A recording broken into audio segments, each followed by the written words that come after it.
안녕하십니까, NJ 스튜디오 차화평 TV의 제이입니다.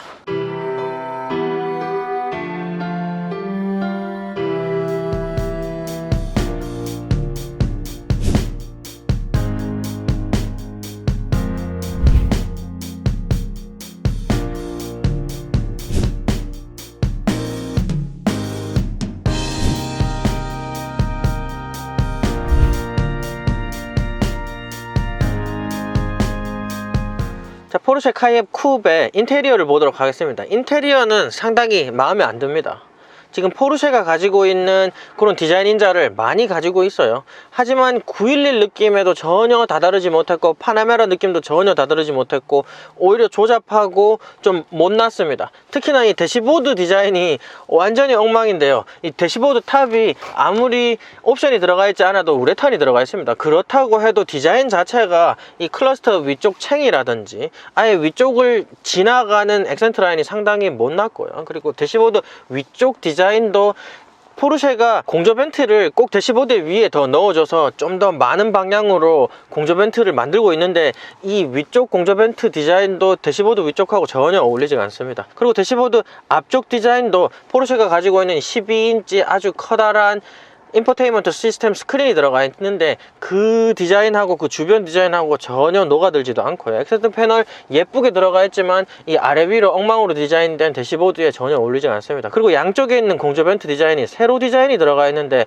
억지로 이 대시보드를 밀고 올라와 있어 가지고 대시보드를 한층 더 못났게 만들어주는 것도 같고, 공조 벤트 자체도 못생겼습니다. 새로 출시된 K5가 이 굉장히 비슷한 레이아웃으로 출시를 했더라고요. K5에 오히려 좀 더 어울리는 그런 디자인이 아닌가 생각이 들고, 그리고 이 센터 콘솔에 많은 컨트롤부가 내재되어 있습니다.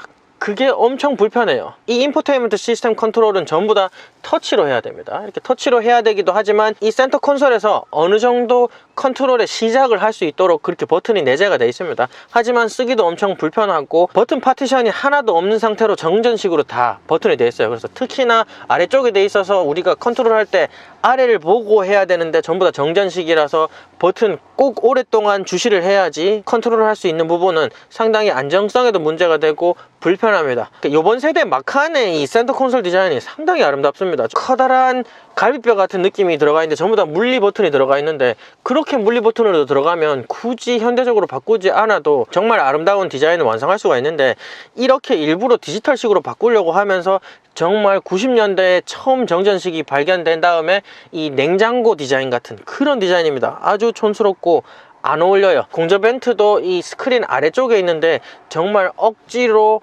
사이즈 맞추려고 만들어 놓은 그런 디자인으로 보이고요. 특히 기어 시프터 위쪽에 보면 조구 다이얼 같은 다이얼이 하나 있습니다. 왜 같은이라고 했냐면, 이 조구 다이얼이 역할을 한 절반밖에 못합니다. 이 인포테인먼트 시스템 스크린에서 이 조구 다이얼로 컨트롤할 수 있는 부분이 제한적입니다. 그래서 불편할 뿐더러 이 기어 시프터 바로 위에 있는 볼륨 컨트롤 이 휠은 조절할 수가 있는데, 조구 다이얼은 컨트롤 거의 못해요. 이 시프터가 완전히 가리고 있어 가지고 이거 어느 쪽으로 해도 참 불편하다, 그렇게 디자인이 되어 있습니다. 이런 부분 아쉽고요. 이 옆쪽에 손잡이 있는 부분은 저는 디자인적으로 상당히 마음에 들더라고요.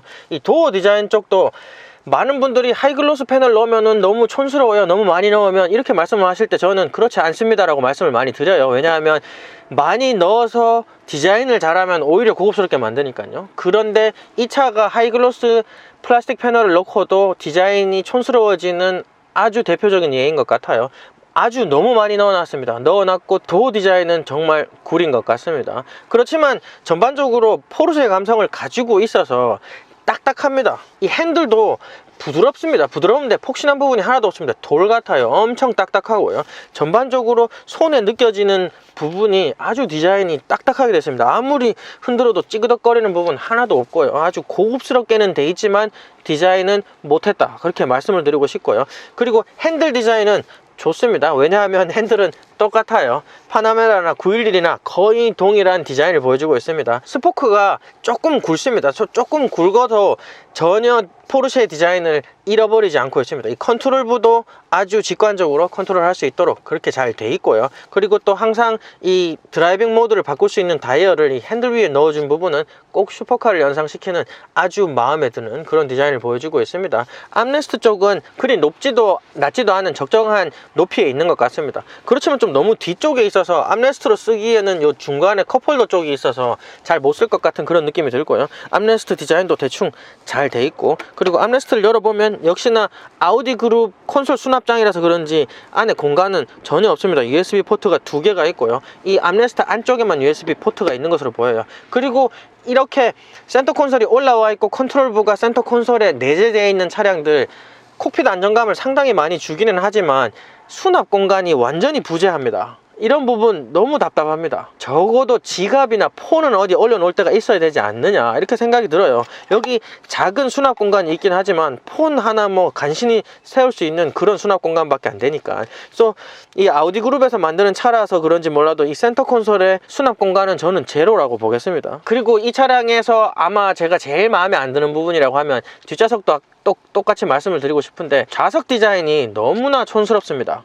아주 대충 한 것 같고 좀 랜드로버 차량에 옵션 안 들어간 좌석 디자인 같은 그런 단순한 좌석을 보여주고요. 그리고 이 차량은 애플 카플레이가 구독 베이스로 사용을 할 수 있게 돼 있습니다. 하지만 안드로이드 오토는 들어가지 않고, 뭐 포르쉐가 안드로이드 오토에 대한 이 라이센스를 따려고 지금 노력 중이라고 하는데, 그게 그렇게 어려우면은 포드나 이 미국 차량들은 다 되는 게 좀 설명이 안 되기도 해요. 전반적으로 포르쉐 향을 많이 머금고 있고 스포티하기도 하고 고급스럽기도 하지만 디자인 완성도는 상당히 낮다, 그렇게 말씀드리고 싶은 디자인이었습니다.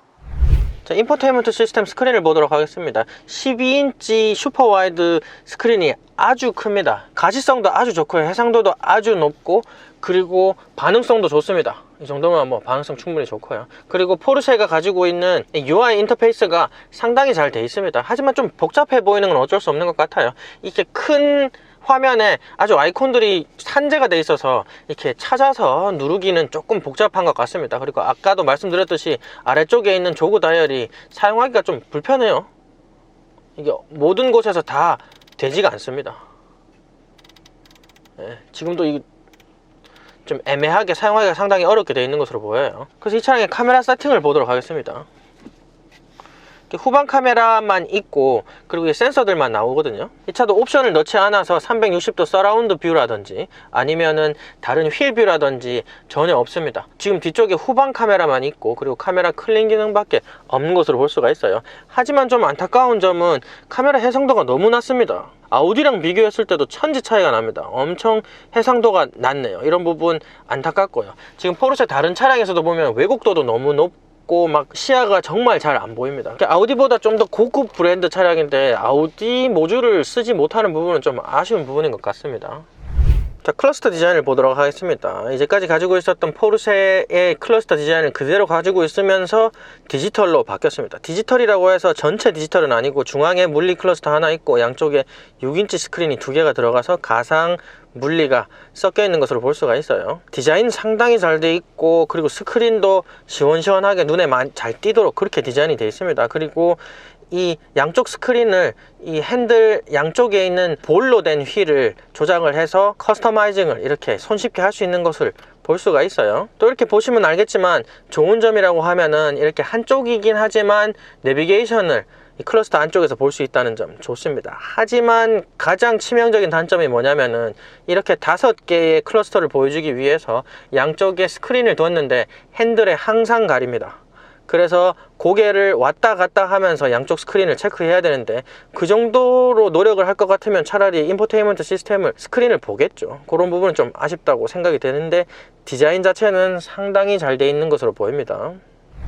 자, 2열을 보도록 하겠습니다. 이 쿠페형 차량이기 때문에 많이 공간에 우려를 하시는 분이 계실 것 같아요. 하지만 제가 이제까지 쿠페형 차량들을 탄 차량 중에서는 가장 좋았던 것 같습니다. Q8을 좀 쿠페형 차량이라고 보기에는 애매한 것 같습니다. 그래서 뺐는데 이 차량이 아마 Q8과 거의 비슷하지 않나 그렇게 생각이 들어요. 옆에서 보면은 바디 트림하고 이 루프 트림하고 갈라져 있으면서 쿠페형 느낌을 내주고 C필러가 좀 높게 나왔다 이렇게 말씀을 드렸는데 딱 그렇게 반영이 된 것 같습니다. 그래서 헤드룸도 상당히 좋아요. 좀 파놓긴 했지만 헤드룸은 제 키에서 좀 많이 남는 거 보면은 키가 크신 분도 허리만 꼿꼿이 세우지 않으면 충분히 타는데 불편함이 없다 그렇게 말씀을 드리고 싶고요. 그러면서 엉덩이를 조금 파놓고 기울기가 좀 있습니다. 그래서 허벅지가 조금 올라오긴 하는데 X6에서 봤던 그런 무지막지함은 전혀 없습니다. 그 아랫배도 많이 눌리지가 않습니다. 그런 부분 상당히 마음에 듭니다. 그리고 가장 마음에 안 드는 부분은 계속 제가 좌석이라고 하는데요, 뒷좌석은 더 심합니다.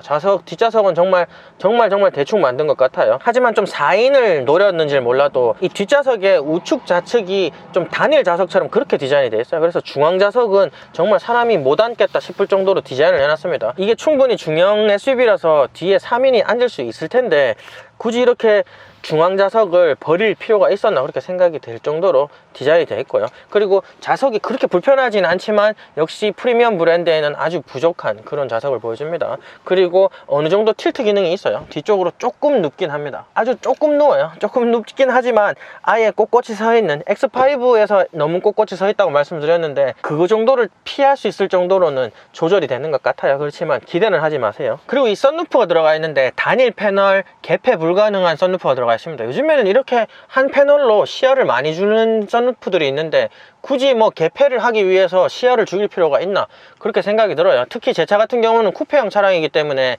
2열까지는 썬루프가 도달을 못합니다. 그래서 정말 작은 썬루프가 들어가 있는데 지금 이 차량은 C필러까지 상당히 루프를 많이 살려준 차량이라서 이렇게 단일 패널이 크게 들어갈 수 있지 않나 그렇게 생각이 되고요. 그런 부분 상당히 마음에 듭니다. 그리고 이 차량도 공조 벤트가 중앙 콘솔에 2개가 있고 그리고 아우디랑 동일하게 B필러에 아주 디자인 잘 된 벤트가 들어가 있습니다. 그래서 벤트량이 엄청 많아요, 이 차는. 그래서 마음에 듭니다. 그리고 이 차량은 포존으로 공조 시스템이 운영이 되는 것을 볼 수가 있고요. 중앙 콘솔 디자인을 보도록 하겠습니다. 중앙 콘솔 디자인은 잘 됐다고 말하기는 좀 어렵지만 잘 돼 있습니다. 참 애매하네요. 왜냐하면 재질도 아주 좋아 보이도록 디자인을 했고 전날 패널 재질 하나하나가 아주 신경을 써서 들어가 있고, 하지만 이 중앙에 완전히 블랙 패널에 정전식으로 컨트롤 할 수 있게 돼 있어서 안쪽에 너무 허전합니다. 그래서 디자인적으로 파티션도 없고 하기 때문에 너무 하이글로스 패널 하나 딱 넣어 놓은 듯한 그런 디자인을 보이고요. 그 아래쪽에는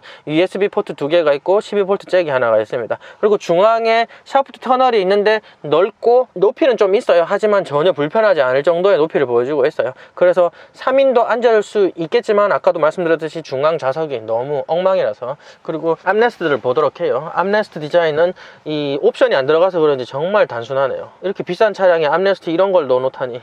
아무튼 그래도 이 컵홀더가 중앙에 기믹으로 되어 있진 않지만 중앙으로 세로로 되어 있어서 음료를 넣고도 팔을 올릴 수 있겠다 그렇게 생각이 됩니다. 역시 이 차량도 40, 20, 40으로 이루어진 차량이라서 스키 여행을 갈 때 4인이 가도 충분히 될 정도로 그렇게 구성이 되어 있는 것을 볼 수가 있습니다. 그래서 이 차량이 쿠페형 SUV이긴 하지만은 공간적으로 아주 좋다 그렇게 말씀을 드리고 싶어요. 특히 니룸 같은 경우는 X5보다 조금 더 낫다는 느낌이 듭니다. GLE가 가장 좋았고 이 차가 그 다음이고 그 다음에 X5인 것 같습니다.